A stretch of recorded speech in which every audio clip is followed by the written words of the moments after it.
دریا نے نہر سے پوچھا کہ کیا تیرا دل نہیں چاہتا کہ تو سمندر بن جائے؟ تو نہر نے جواب دیا کہ بڑا بن کر کھارا ہو جانے سے بہتر ہے کہ میں چھوٹا رہ کر میٹھا رہوں۔ آسمان پر اڑتے ہوئے پرندے سے کسی نے پوچھا کہ کیا تمہیں زمین پر گرنے کا ڈر نہیں؟ پرندے نے جواب دیا، میں انسان نہیں جو ذرا سی بلندی پر جا کر اکڑ جاؤں، نظریں میری زمین پر ہی ہوتی ہیں۔ کسی مشکل میں کسی بزدل سے کوئی مشورہ مت کرنا، کیونکہ وہ تمہاری بچی ہوئی ہمت کو بھی ختم کر دے گا۔ انسان کو اچھی سوچ پہ وہ انعام ملتا ہے جو اچھے اعمال پہ نہیں ملتا، کیونکہ سوچ میں دکھاوا نہیں ہوتا۔ وقت سب کو ملتا ہے زندگی بدلنے کے لیے، لیکن کسی کو دوبارہ زندگی نہیں ملتی وقت کو بدلنے کے لیے۔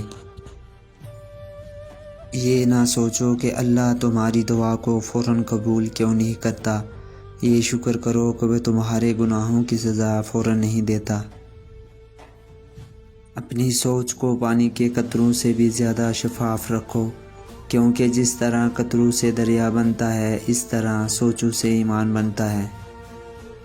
اے انسان، تیری زندگی ایک کتاب ہے، تم اپنے ہاتھوں سے ایسی کتاب لکھنا کہ جس کو پڑھتے ہوئے قیامت کے دن کوئی شرمساری نہ ہو۔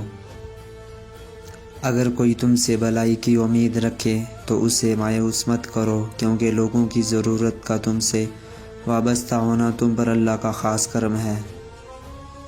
فاصلے کبھی بھی رشتے الگ نہیں کرتے اور نزدیکیاں کبھی بھی رشتے نہیں بناتی۔ اگر احساس سچے اور پرخلوص ہوں تو رشتے ہمیشہ زندہ رہتے ہیں۔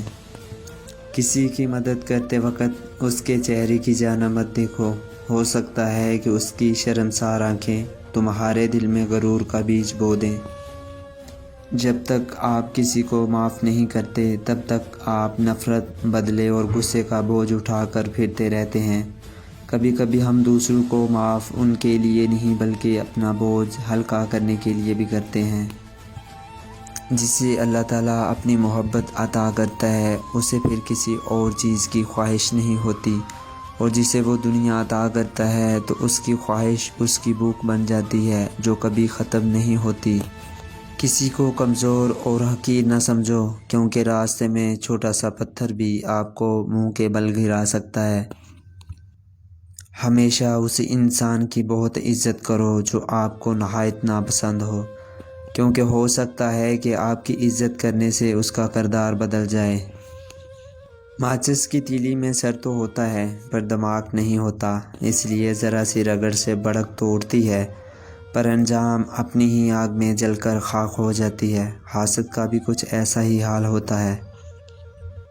مینڈوں کو چاہے سونے کی بنی کرسی پر ہی بٹھا دیں پر وہ چھلانگ لگا کر واپس دلدل میں ہی جانا پسند کرتا ہے۔